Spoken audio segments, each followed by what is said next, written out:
Auzubillahi minasyaitonirrajim. Bismillahirrahmanirrahim. Assalamualaikum warahmatullahi wabarakatuh.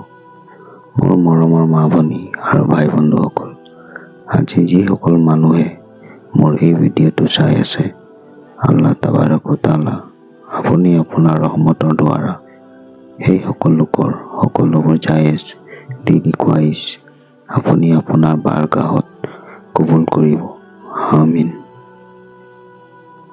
নবী ৰাসূলসকলত ইমান বা বিশ্বাস। প্ৰশ্ন: আল্লাহৰ নবী আৰু ৰাসূলৰ পৰিচয় কি? নবী আৰু ৰাসূলসকলৰ মাজত পাৰ্থক্য কি? উত্তৰ: মানুহক আল্লাহৰ মনোনীত সত্য সৰল পথটো দেখুৱাই দিয়াৰ উদ্দেশ্যে প্ৰত্যেক যুগত আৰু প্ৰত্যেক মানৱ গোষ্ঠীৰ মাজলৈ একোজন হাদী আল্লাই নিজ অনুগ্ৰহত প্ৰেৰণ কৰিছিল। হাদী মানে পথ প্ৰদৰ্শক। পবিত্ৰ কোৰাণত আল্লাই কৈছে, লিকুল্লি কাউমিন হাদী, অৰ্থাৎ প্ৰত্যেক জাতিৰ বাবে হাদী পঠোৱা হৈছে। এই হাদীসকলৰ কিছুমান ৰচুল আৰু কিছুমান নবী আছিল, আৰু কিছুমান আছিল ৰচুলান নবিয়া, অৰ্থাৎ একেলগে ৰচুল নবীৰ মৰ্যাদা প্ৰাপ্ত। নবী আৰু ৰচুলৰ মাজত পাৰ্থক্য। প্ৰশ্ন: নবী আৰু ৰচুলসকলৰ মাজত পাৰ্থক্য কি? উত্তৰ: নবী আৰু ৰচুলসকলৰ মাজত পাৰ্থক্য এইয়ে যে ৰচুলসকলে শৰীয়তৰ বিস্তৃত বিধান লাভ কৰে, যি শৰীয়ত পৰৱৰ্তী কেইবা যুগলৈ চলি থাকে।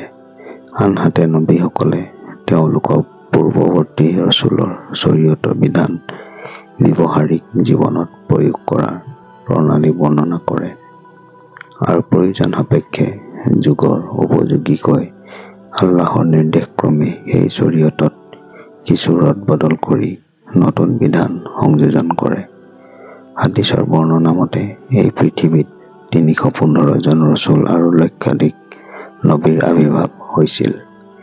একোজন ৰচুলৰ শৰীয়ত প্ৰতিষ্ঠাৰ বাবে পৰৱৰ্তী বহু যুগলৈ হাজাৰ হাজাৰ নবী আবিৰ্ভূত হৈছিল। পবিত্ৰ কোৰাণ আৰু হাদিছত প্ৰায় ৪ কোটি নবী আৰু ৰচুলৰ কথা প্ৰসংগক্ৰমে উল্লেখিত হৈছে। তাৰ ভিতৰত কিতাপ আৰু ছাহিফা পোৱা ১০ জনৰ নাম ইতিপূৰ্বে উল্লেখ কৰা হৈছে। অন্যান্য কেইজনমান নবী হ'ল: ১.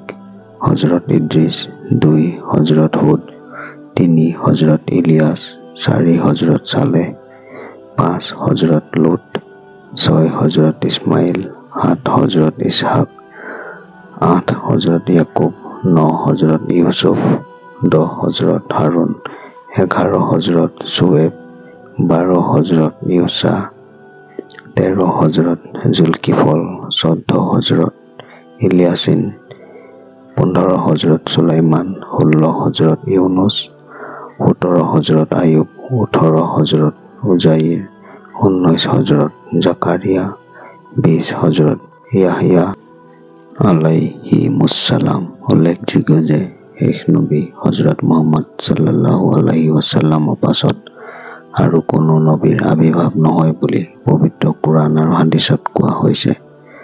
পবিত্ৰ কোৰাণত হযৰত মুহাম্মদ সাল্লাল্লাহু আলাইহি ওয়াসাল্লামক আল্লাহৰ ৰচুল আৰু খাতামান নবিয়্যিন, অৰ্থাৎ নবীসকলৰ শেষ বা অন্তিমজন বুলি কোৱা হৈছে।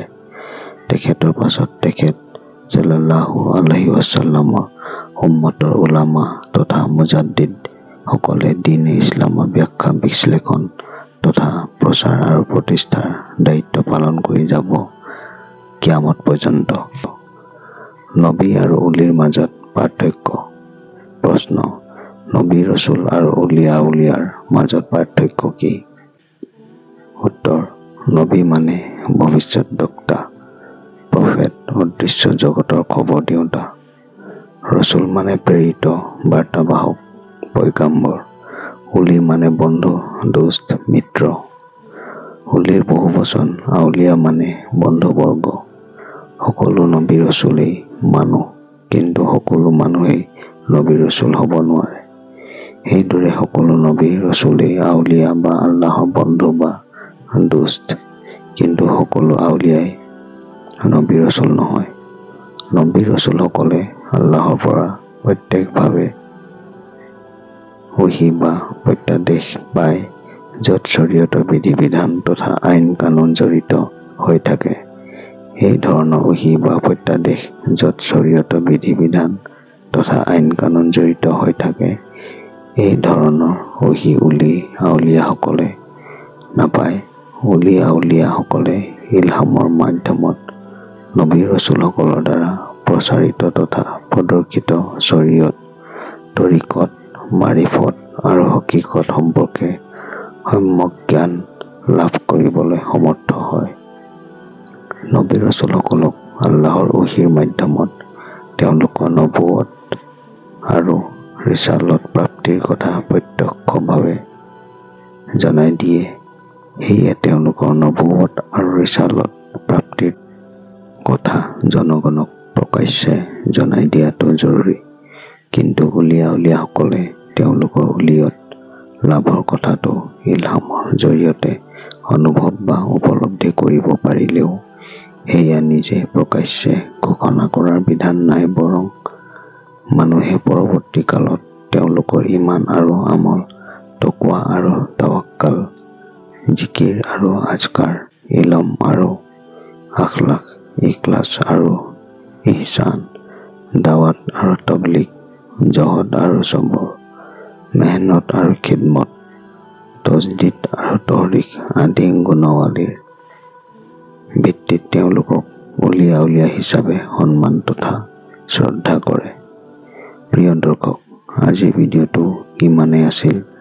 পৰৱৰ্তী আকৌ এটি নতুন ভিডিঅ' লৈ আপোনালোকৰ মাজত উপস্থিত হ'ম। আশা কৰোঁ আপোনালোকে ভিডিঅ'টো ভাল পাইছে আৰু এজন ইমানলাই আনজন ইমানলাক আগবাঢ়ি যাবলৈ সহায় কৰিব বুলি বিশ্বাস ৰাখিলোঁ। যদি ভিডিঅ'টো আপোনালোকৰ ভাল লাগিছে তেন্তে এটা লাইক কৰি দিব, বন্ধুসকলৰ সৈতে শ্বেয়াৰ কৰি দিব আৰু মোৰ চেনেল ইছলামিক চাবক ছাবস্ক্ৰাইব কৰি দিব। লগতে কাষত থকা বেল আইকনটো টিপি দিব, যাতে মোৰ সকলোবোৰ নতুন ভিডিঅ'ৰ নটিফিকেশ্যন সকলোতকৈ আগত আপুনি পায়। আসসালামু আলাইকুম। আল্লাহ হাফিজ।